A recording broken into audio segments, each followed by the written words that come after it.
Асхат құрамамен қош айтысты. Қазақстан Солтүстік Македония матчынан кейін ұлттық командамыздың капитаны Асхат Тағыберген кәсіпқой мансабын аяқтайтынын мәлімдеді. Яғни ұлттық құрама сапындағы соңғы ойынын өткізді. Айта кету керек, бұл кездесу Асхат Тағыбергеннің 63-ші матчы болатын.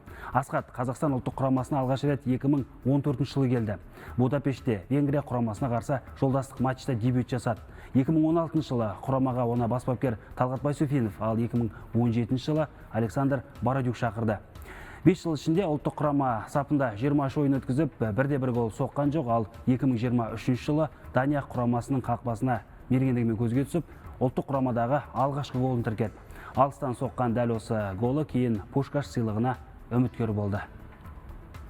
Алда ұлттық құрамаға жеңіс, табыс, Евроға шығуға, әлем чемпионатына шығуға тілектеспін шын жүректен. Қолымнан келгенше бердім деп ойлаймын, барлық күшімді.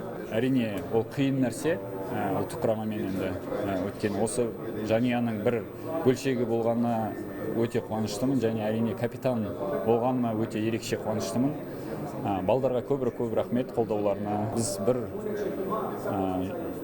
жұдырықтай жұмыс істедік деп ойлаймын. Барлығы Аллахтың қалауымен, барлық ойыншыларды, футболшыларды осындай толқу кезеңдер күтеді деген ойдамыз. Енді күтеді әрине.